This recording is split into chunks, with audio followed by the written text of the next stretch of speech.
Author and political analyst Prince Mashele has apologised for lying about his financial arrangement with Action SA leader Herman Mashaba to write his biography. On Tuesday night, before this afternoon's public apology, Mashele came into studio here on SA Tonight. Let's just take a listen to part of last night's interview. So what JJ said about the book is correct. He has read it, and he has written on the front page of the book that this is an extensive book and it contains important information. Let's focus on the question. No, I'm going to answer it. Just why did you lie? Because you did lie. Let me explain. Did you lie? No, let me explain. My answer. It's an easy one. You can say, you know what, I told JJ Mashaba was not involved in the funding, but actually he was, or Mashaba's still lying. It's. Can I answer? You can answer. Okay, excellent. When I spoke to JJ, I was under legal obligation not to reveal that Mashaba was part of the funding of the project. Who put that legal obligation on you? It's a contract with that I signed. Who told you to keep quiet about it? No, it's a contract I signed with Mashaba. Okay. It has a non-disclosure regime. Why were you bound not to talk about the money? Because I signed a contract. But why did you sign the contract saying there's no money involved? This contract was signed in 2019, right? Okay. But you see, you're still not answering my first question or now my second one. I don't understand why you then had to lie. Because you could have said, JJ, I can't answer that. That's all you had to do. Why didn't you do that? Contracts have non-disclosure regimes. Yes, but they don't tell you have to lie because you are ultimately held to account for your own words. You can say, JJ, with respect, no comment. Instead, you told JJ a lie, didn't you? Well, maybe I should have said no comment, but I'm telling you why I said that, what I said. So, okay, so let me just, you're explaining why you felt compelled to lie. I had to protect myself legally because I had signed a non-disclosure agreement. But you didn't have to lie. But Sally, I've answered you. But you didn't have to lie. So what must I say more? You should say, no, I didn't have to lie. I got it wrong. I'm sorry. It's that simple, actually. Well, if I have to apologize for what I have said, I apologize. Do you apologize for lying?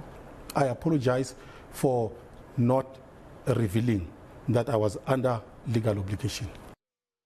All right, so that was Prince Mashele last night. Let's bring in my colleague, Prof. JJ Tabane, at 8 o'clock this evening. He's going to be taking this issue forward.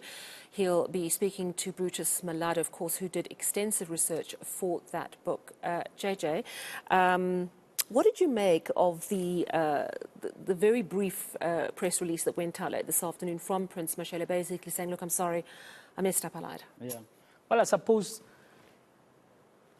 a sense prevailed because, I mean, if we watched that interview, and, you know, by the way, I had missed that first part, so I watched it when I got home and I said, my God, I would never want to be Saliba's guest. And if I have to answer anything, because, you know, there was no escape from a simple thing that says, here was the truth and you lied. And I think he has come to his senses in that regard. I haven't spoken to him since I saw the apology. I just replied when he sent it to me just an hour or so ago and said, well, I suppose this is a good move because anything else doesn't work. You know, he doesn't want to answer questions, as you have seen on the press release that he's saying he is not taking any more interviews. But I think it's a step in the right direction. Well, the question is whether or not he can close the whole cycle of the whole mess. I'm not sure, you know, how far that's going to go. So that's why I'm talking to Brutus, because there are still question marks. You know, is it true that there is a loan, or is it, as he had stated before, that no, this is my fee? Yeah, just for our viewers, because basically what he told Clement Manyatela on 702, and I listened to that interview in the morning, Clement giving him a very hard time as well, but he told Clement, look, yes, I did get money. He didn't mention a loan with me. He spoke about a loan. I was going to pay back through royalties. So you're going to try and find out from Brutus what the deal was. Because him and Brutus used to be very close, didn't they? Very, very close. You know, a lot of people are scared now of their own friends at this point because this is like a big thing. And one of the things that I want to probe is whether or not they are tempted to resolve this one way or another and what happens going forward, you know, because that work is still Brutus's intellectual property one way or another, or at least his contribution or part of it. So one wonders whether they can both close the loop on this thing somehow to move forward. You know, Sally, the South Africa needs critical voices of people like Brutus and Prince.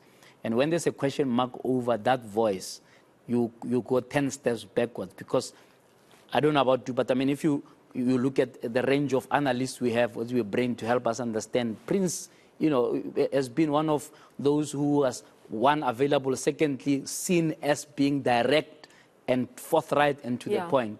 And I think this question mark may just deal with that. Basically, what he's saying is my redemption will be in the book, that I didn't pull any punches.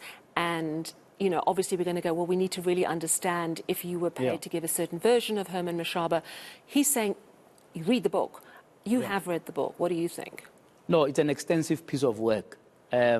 But the reality is, if you read it and you want a summary of Herman Mashaba, you will say Herman Mashaba is a good guy. You are not going to say Herman Mashaba is Keskelem or is a And now we don't know that if it was actually Herman Mashaba is a good guy or if it's because of the 12 million rand loan payment arrangement. That's the problem. Well, like he said, when you read the book, you can analyze for yourself whether, because the things that are there are not just about character. They're also about the history. And one of the things that I found interesting about the book was how it traces the history of the Shangaan people, the history of people in that belt. Interestingly, the Hammanskraal, which is in the news, etc. Because many biographies just go straight to a narrow part about this person was born in this place, went to school here. But he's looking at, that's why if you want to understand the history of South Africa, it's one of the good books that you may want to read. So I don't want it to be watered down just because of the Herman Mashaba factor. However, in my analysis, right, it gives Herman Mashaba a thumbs up. It doesn't give him a thumbs down, independent as it may be. You know, I suspect that its timing was not by mistake. You understand? In a year's time, you know, Herman Mashaba may be one of the people who may want to consider to lead the country or be a deputy or be a minister or whatever.